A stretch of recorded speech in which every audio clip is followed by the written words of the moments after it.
නමෝ තස්ස භගවතු අරහතු සම්මා සම්බුද්දස්ස.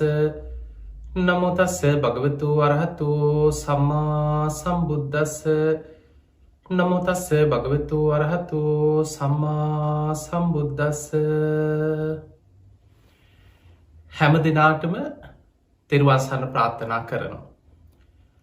අද ඔබ හැම දෙනෙකුටම අපි බුදුරජාණන් වහන්සේ මේ කෝටි ලක්ෂයක් සක්වල ආඥා පිහිටෝමින් දේශනා කොට වදාළ ඉතාම බලවත්ම දේශනාවක් වන රතන සූත්‍ර දේශනාව පිළිබඳව ඉතාම විස්තරාත්මකව ඉතා නිරවුල්ව ගාථාවෙන් ගාථාවට ඒ ගාථාවල තියෙන සත්‍යක්‍රියා අර්ථය ඔබට තේරෙන හැටියට අද මේ ධර්මානු ශාසනාව තුළ කතා කරන්න අපි කල්පනා කරන්න.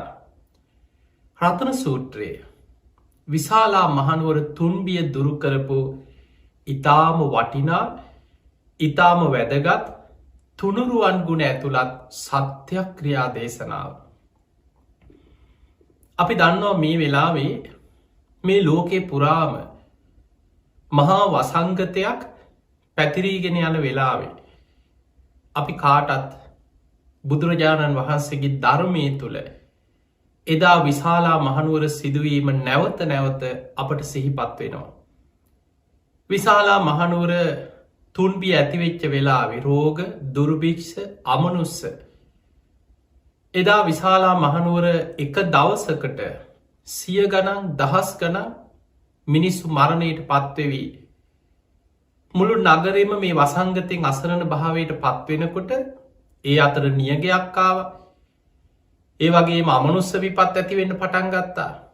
මේ විශාලා මහනුවර නගරේම මහා තුන් බියකින් අසරණ භාවයට පත්වෙලා මිනිස්සු විශාල විපතකට පත්වෙනවා.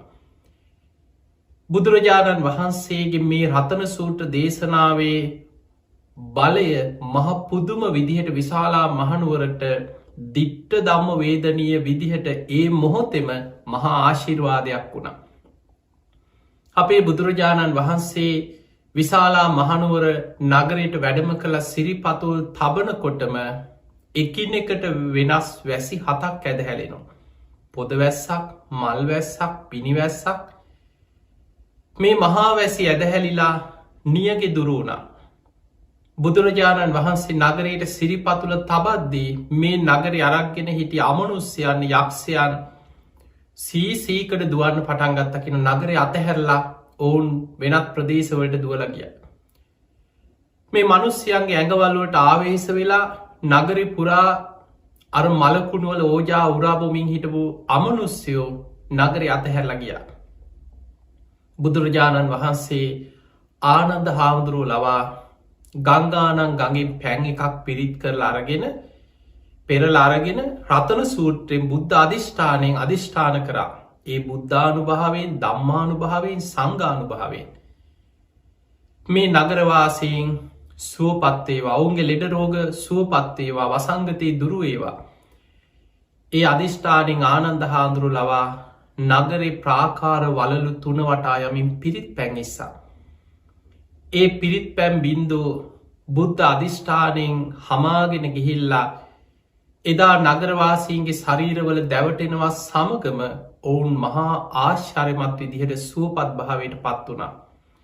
මරණාසන්නව හිටපෝ රෝගී වසංගතයෙන් අන්ත අසරණ වෙලා මරණාසන්නව පනාදිමින් හිටපු මිනිස්සු මේ පිරිත් පැන් හුලගේ හමාගෙන ගිහිල්ලා ඔවුන්ගේ ශරීරවල දැවටෙනවා සමගම බුද්ධානු භාවෙන් ධම්මානු භාවෙන් සංගානු භාවෙන් ආශ්චර්යමත් විදිහට සුවපත් භාවයට පත් වුණා.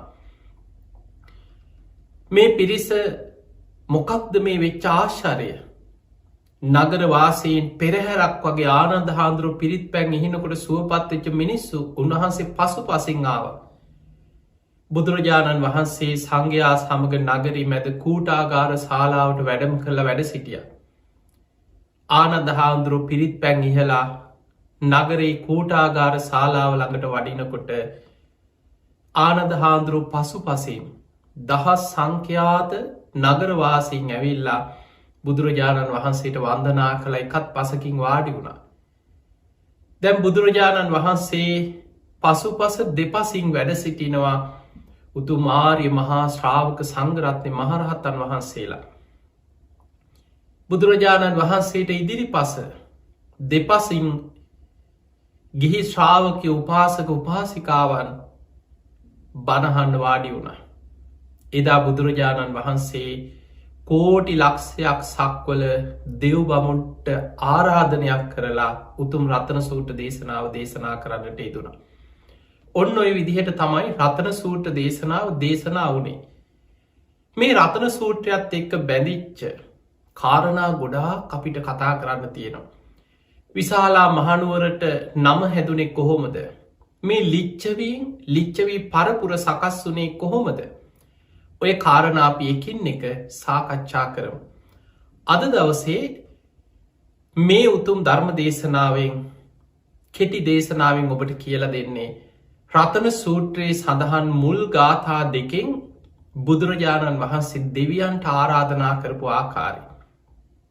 පිංහතුනේ ඔබ දන්න අපේ බුදුරජාණන් වහන්සේගෙන් බණහන්න දෙවියම් බ්‍රහ්මයන් බණහන්න එකතු වෙනවා. උන්වහන්සේ මනුස්සලෝක අපිට විතරක් ශාස්තෘුවරයෙක් නෙවෙයි. සත්තා දේව මනුස්සාන දෙව් මිනිස්සුන්ටම නිවන් මඟ පෙන්නන ගුරුවරයා. දෙව් මිනිස්සුන්ගේම නිවන් මඟ පෙන්නන ශාස්තෘුවරය. ඔබත් මමත් සරණගිය අපේ ගෞතම බුදුරජාණන් වහන්සේ.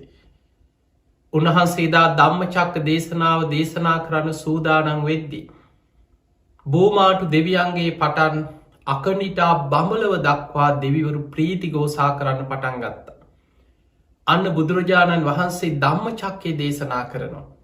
අන්න බුදුරජාණන් වහන්සේ ධම්ම චක්කේ දේශනා කරන අපිත්‍යම් බණහන් අපිත්‍යම් බෝමාටු දෙවියන්ගේ හඬට චාතු මහාරාජික දෙවරු. ඒ අයගේ හඬට යාම දෙවරු.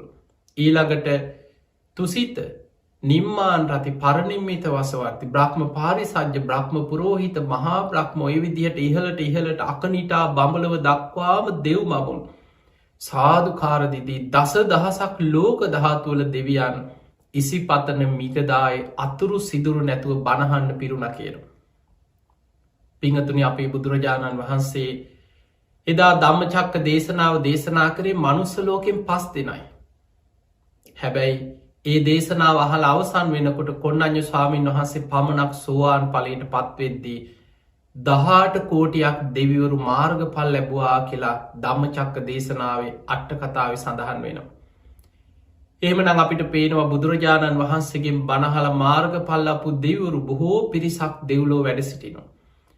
උන්වහන්සේගේ දින චර්යාව පවා රාත්‍රී මැදියම් යාමේ රාත්‍රී 10 පාන්දර 2 වෙනකං මේ කාලේ රාත්‍රී මැදියම් යාමේ දෙව් බමුන් වෙනුවෙන් වෙන් කරලා තිබ්බේ.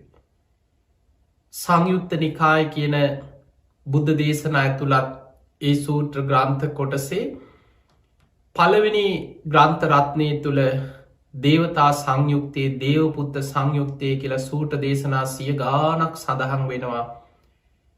දෙවියම් බ්‍රහ්මයම් බුදුරජාණන් වහන්සේ මුණගැහිල රාත්‍රී මැදියම් යාමේ ඒ අයගේ දහම් ගැටලු ප්‍රශ්න අහල විසඳගත් ආකාර ගැන. ඒ නිසා බුදුරජාණන් වහන්සේගෙන් ධර්මය අහන්න දෙව් බමුන් එකතු වෙනවා. මම මේ කාරණා ගොඩක් ඔබට කියන්නේ මේ රතන සූට දේශනාවට දෙවියම් බ්‍රහ්මයන්ගේ ආශිර්වාදය කොච්චර අපිට වැදගත්ද කියලා තේරුම් ගන්න.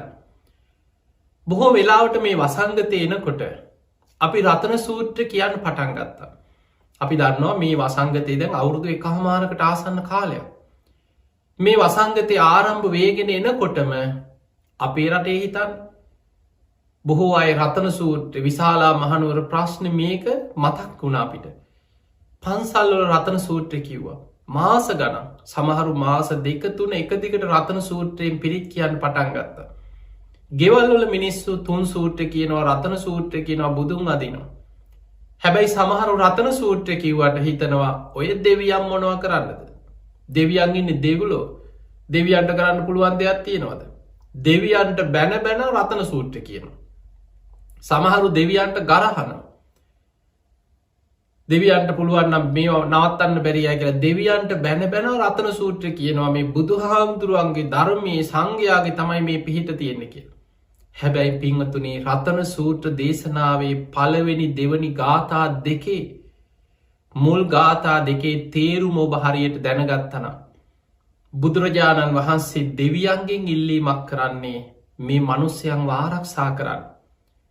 පළවෙනි දෙවනි ගාථා දෙකේ තියෙන දෙවියන්ට ආරාධනයක් කරනවා රතන සූත්‍ර දේශනාව අහලා මේ බුද්ධානුභාවයෙන් ධම්මානුභාවයෙන් සංඝානුභාවයෙන් මේ සත්‍යක්‍රියා දේශනාව දේශනා කරන්න කලින් දෙවියන්ට ආරාධනා කළ දෙවියන්ගෙන් ඉල්ලීමක් කරා මේ මනුස්ස වර්ගයා ගැන මෛත්‍රී සිත් ඇති කරගෙන මිනිස්සුන්ව රකින්න කියලා. පින්වතුනි මතක තියාගන්න ඔබ හිතනවට වඩා දෙවිවරු බොහොම බලවත්. මේ ස්වභාව ධර්මයට පවා බලපෑම් කරන්න පුළුවන් මහා බල සම්පන්න දේවතාවරු ගැන ධර්මයේ සඳහන් වෙනවා. අපි දන්නවා ස්වභාවික වැස්ස වහිනවා තමයි. හැබැයි වැස්ස වලාහක කියලා ඉරුදි බල සම්පන්න දේවතා කොටසක් ගැන ධර්මයේ සඳහන් වෙනවා. ඒ දෙවිවරුන්ට අවශ්‍ය නම් වැසි ඇති කරන්නත් පුළුවන්, වැස්ස නවත්තන්නත් පුළුවන්. මහා වැසි වැහැලා විපත් විනාශ වෙනවා නම් ඒ දෙවියන්ට තමන්ගේ 이르දි බලයෙන් මනුස්සයන්ගේ යහපතට වැස්ස පාලනය කරන්න පුළුවන්.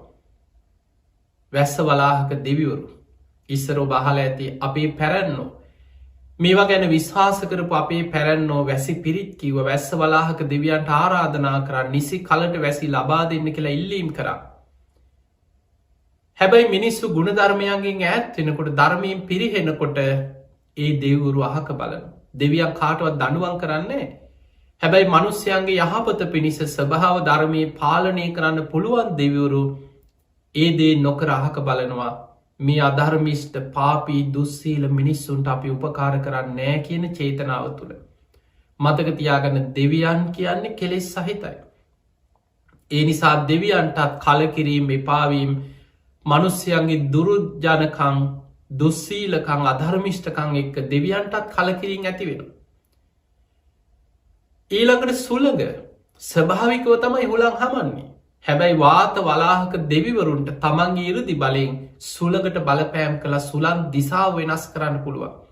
සුළඟ වේගෙ පවා පාලනය කරන්න පුළුවන් කියෙන මනුස්්‍යයන්ගේ යහපතට සුළඟ පාලනය කරන්න පුළුවන් වාත වලාහක දෙවිවරුන්ට. අබ්බ වලාහක කියලා තව දේවතා කොටසක් ගැන ධර්මී තියෙනවා. ඒ දෙවියන්ගේ ඉරුදි බලයෙන් වලාකුළු තමන් කැමති දිසාවල්වලට යොමු කරන්න අහසේ අරගෙන යන්න පුළුවන් කෙන. මේ හැමවෙලේ වලාකුළු මේ දෙවියන් අරගෙන යනවා නෙමෙයි. එක ස්වභාවික දෙයක් සුළං හමන දිසාවට වලාකුළු යනවා. හැබැයි ඉරුදි බල සම්පන්න දේවතා කොටස් ඉන්නවා තමන්ගේ ඉරුදියෙන් ඒ වලාකුළු වල දිසාව වෙනස් කරන්න පුළුවන් කියන. මේ පරිසරයේ ස්වභාවික සීතල වගේම සීතල ඇති කරන්න පුළුවන් ඉර්දි බල සම්පන්න දෙවිවරු ඉන්නවා. ඒ අයට කියනවා සීත වලාහක දේවතාවරු. පිංගතුනි උණුසුම පවා ස්වභාවික රත් වෙන උණුසුම දෙවියන්ගේ ඉර්දි බලයෙන් පරිසරය තුළ ඇති කරවන්න පුළුවන් දේවතාවරු ඉන්නවා කියන.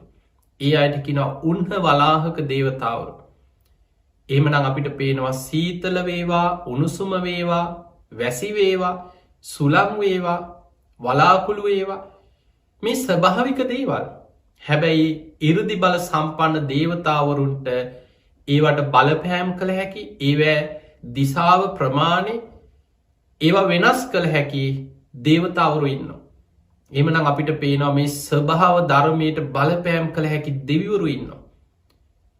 ඒ දෙවියන්ගේ ඉරුදි බලයෙන් ඒ දෙවියන්ට අපි හිතනවට වඩා ගොඩක් දේවල් කරන්න පුළුවන්. හැබැයි මනුස්සයන් අධර්මිෂ්ට වෙනකොට, දුස්සීල වෙනකොට, මිනිස්සු අධර්ම රාගයෙන් විෂම ලෝභයෙන් මිත්‍යා ධර්මයෙන් යුක්ත වෙනකොට ඒ දෙවිවරු අහක බලනවා. ඒ නිසා පින්වතුනි රතන සූත්‍රය කියන්න කලින් අපි රතන සූත්‍රයේ ප්‍රතිඵල බලාපොරොත්තු වෙනවා නම් දෙවියන් ගැන විශ්වාසයක් අවශ්‍යයි. ඊළඟට දෙවියන් ඔබට පිහිට වෙන්නේ දෙවියන්ව විශ්වාස කරන නිසා නෙමෙයි. ඔබේ තුළ තියෙන ගුණධර්ම තුළයි දෙවියන් පිහිට වෙන්නේ. මතක තියාගන්න බුද්ධ දේශනාවේ සඳහන් වෙනවා මේ ලෝකේ හැමෝටම වඩා තමන් ගැන දන්නේ තමන්. ඔබ හොඳට ඔබේ හිත දිහා බලන්න. ඔබ ලෝකෙට මොන චරිතයක් පෙන්නුවත් ඇත්තටම ඔබ ගැන ලෝක අනිත් අයට වඩා ඔබයි දන්න. ඔබ ගැන ඔබ දන්න යම් සේද මේ ලෝකෙ දෙවිවරුත් හිත දකින දෙවියනුත් ඔබ ගැන ඒ විදිහටම දකිනවා. එනිසා මතක තියාගන්න දෙවියන්ට හොරෙන් වංචනික ලෝකෙ රවට්ටගෙන හිටියත් දෙවියන් ඔබ කවුද කියලා දන්න. ඒ නිසා හිතට මේ ස්වභාවය වෙනස් වෙන්න නම් අපි කොච්චර උදේ හවස රතන සූත්‍ර කිව්වත් අපි සිල්වත් නැත්නම් මිනිස්සු ගුණ ධර්ම තුළ පිහිටල ප්‍රතිපක්ති තුළ ජීවත් වෙන්නේ නැත්නම් දෙවියන් හැරිල බලන්නෙත් නෑ දෙවියන් පිහිට වෙන්නෙත් නෑ දෙවියන්ගේ සහයෝගයක් ලැබෙන්නෙත් නෑ. ඒ නිසා රතන සූත්‍රයේ ප්‍රතිඵල ගන්න නම් ඔබට මේ කියලා දෙන්නේ රතන සූත්‍රයේ ප්‍රතිඵල ලබන්නේ කොහොමද? ඒ නිසා පින්වතුනි අපේ බුදුරජාණන් වහන්සේදා විශාලා මහනුවර කූටාගාර ශාලාවේ අර පිරිස අතර රතන සූත්‍ර දේශනාව ආරම්භ කරද්දි මුලින්ම කළේ මේ ලෝක ධාතුවේ දෙවියන්ට විතරක් නෙමෙයි. දස දහසක් ලෝක ධාතුවේ දෙවිවරුන්ට විතරකුත් නෙමෙයි. ඊටත් එහා අපි කියනවා සහස්ත්‍රී දිවි සහස්ත්‍රී ත්‍රිහි සහස්සී. අන්නේ ත්‍රිහි සහස්සී ලෝක ධාතුවට තමයි කියන්නේ කෝටි ලක්ෂයක් සක්වල. අපේ බුදුරජාණන් වහන්සේගේ ආඥා ශේෂ්ත්‍රයේ බවට පත්වවෙන්නේ කෝටි ලක්ෂයක් සක්වලටම බුදු කෙනෙකුට අධිෂ්ඨාන කරලා ඒ බුදු කෙනෙක්ගේ හඬ ඇහෙන්න සලස්සන්න පුළුවන් කෙන ඉරදි බලය. මේ කෝටි ලක්ෂයක් සක්වල දෙව් බමුන්ට ආරාධනයක් කර. යානීද භූතානි සමාගතානී බුම්මානිවායා නිවහන් තලික්කේ සබ්බේව භූතා සුමනා භවන්තු අතෝපි සක්කච්ච සුනන්තු භාසිතක්.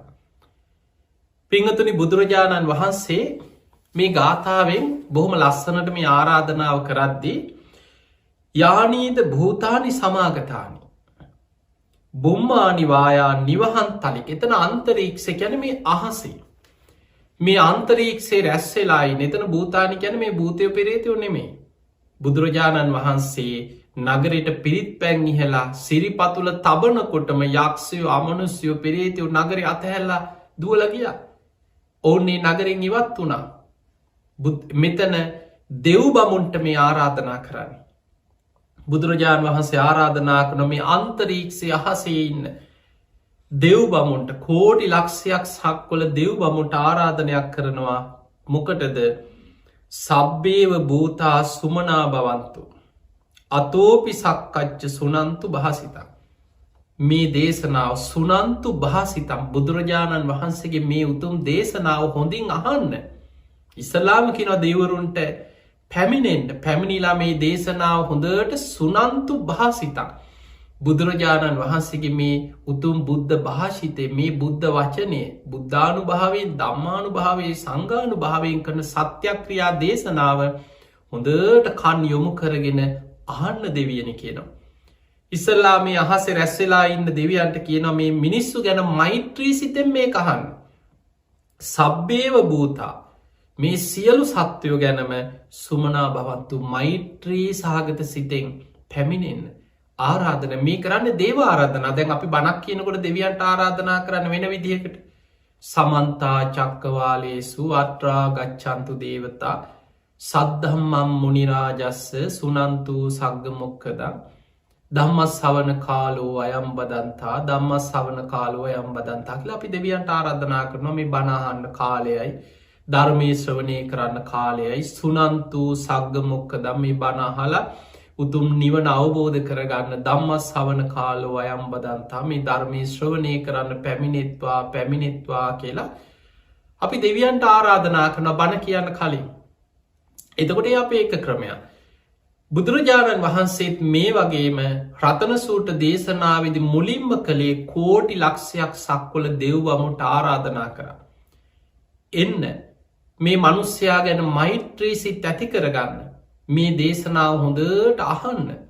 ඊළඟට තස්මාහි භූතා නිසාමේත සබ්බේ මෙත්තං කරෝත මානුසියා පජාය. අන්න දෙවියන්ට කියනවා මේ බණ අහලා මෙත්තං කරෝත මානුසියා පජ මේ මනුස්ස වර්ගයා ගැන මෛත්‍රී සිත් ඇති කරගන්න. මේ මිනිස්සුන්ට මෛත්‍රී කරන්න මිනිස්සුන්ට පිහිට වෙන්න. මේ අහසේ රැස්වෙලා ඉන්න සියලුම දෙව් බමුන් තස්මාහි භූතා නිසාමේත මේ අහසේ රැස්වෙච්ච මේ සියලු දෙව් බමුන් මනුස්ස වර්ගයා ගැන මෛත්‍රී සිත් ඇතිකරගෙන මේ මිනිස්සුන්ට පිහිට වෙන්න. දිවාච රත්තෝච හරන්තිය බල මේ මිනිස්සු දවල් රෑ දෙකේම ගුණධර්ම පුරමින් පින්දහම් කරමින් දෙවියනු සිහිපත් කළ මේ මිනිස්සු දෙවියන්ටත් පින් අනුමෝදන් කරනවා. තස්මාහිනේ රක්ක තප්ප මත්ත ඒ නිසා දෙවියනි මේ මිනිස්සුන් අප්‍රමාදීව ආරක්ෂා කරන්න කියලා බුදුහාමුදුරු බුදුමවින් ඉල්ලීමක් කරනවා මිනිස්සුන් රකින්න කියලා ඉල්ලන්න කාගෙන්ද දෙවියන්ගේ. තස්මාහිනේ රක්ක තප්ප මත්තා මේ මිනිස්සුන් අප්‍රමාදීව ආරක්ෂා කරත්වා කියල බුදුරජාණන් වහන්සේ දෙවියන්ගෙන් ඉල්ලීමක් කරා. ඔන්න ඔය පළවෙනි දෙවනි ගාථා දෙකේ තේරුම හොඳට අද තේරුම් ගන්නකො. අපි උදේ හවස රතන සූත්‍රය කිව්වා. රතන සූත්‍රයේ පොත බලාගෙන ගාථාවෙන් ගාථාව කටපාඩම්. හැබැයි මේ ගාථාවන් එක්කම ඒ පසුබිම බුදුරජාණන් වහන්සේ මේ දේශනාව කරපු ආකාරය ඒ දේශනාවත් එක්ක වෙච්ච මේ සිදුවීම් සියල්ලත් එක්ක අපි හොඳ දැනුමක් ඇති කරගන්නට ඕනේ. ඒ නිසා මතක තියාගන්න දෙවියන්ගේ පිහිට මේ වෙලාවේ අවශ්‍යමයි. අපි කොච්චර රතන සූත්‍ර කිව්වත් උදේ හවා රතන සූත්‍ර පිරිත් පටි දාගෙන හිටියත් දෙවියන්ගේ පිහිට නැත්නම් අද බුදුරජාණන් වහන්සේ පිරිනිවන් පාල. උන්වහන්සේගේ බුද්ධ ශක්තිය අදටත් ලෝකෙ තියෙනවා.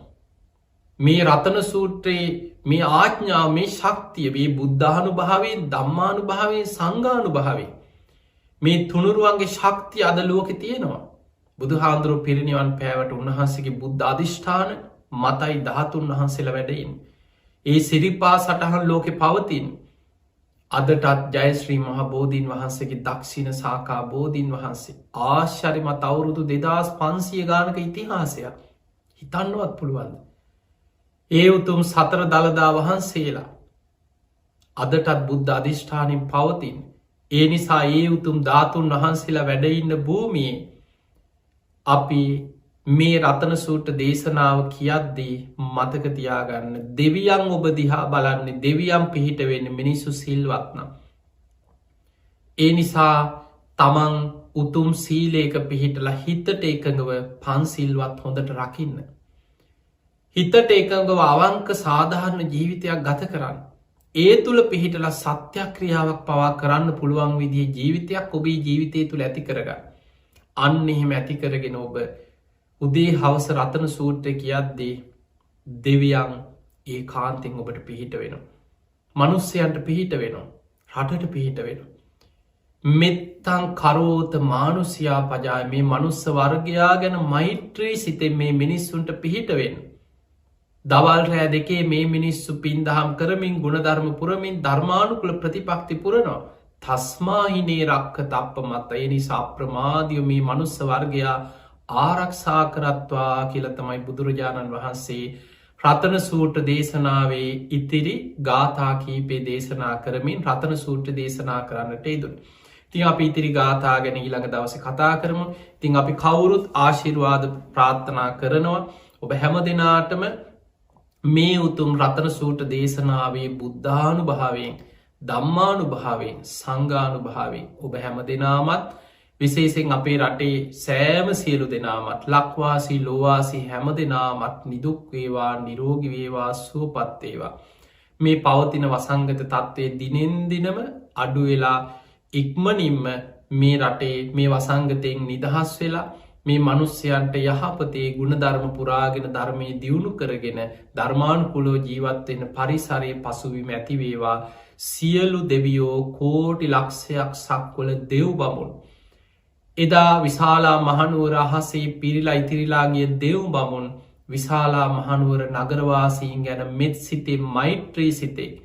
ඒ බුද්ධ අධිෂ්ඨානී බුද්ධ ආඥාව පිළිගෙන දෙවියන්ගේ මනුස්්‍යයන්ට උපකාර කරා සේම අපේ ලංකා භූමියයට මේ ලෝකේටම මේ මොහොත මේ වසංගතෙන් පීඩාවට පත්වෙලා ඉන්න ලෝකයාටම කෝටි ලක්ෂයක් සක්වල දෙවියෝ පිහිටවෙත්වා දෙවියන්ගේ පිහිට ආශිර්වාදය රැකවරණය ලැබේවා. ඔබ හැම දෙනාටමත් ලක්වාසි ලෝවාසි හැම දෙනාටමත් නිදුක් නිරෝගී සම්පත්තිය දීර්ඝායු සම්පත්තියම ලැබේවා ලැබේවා ලැබේවා කියලා අපි ආශිර්වාද කරනවා. හැම දිනාටම සම්මා සම්බුදු සරණයි.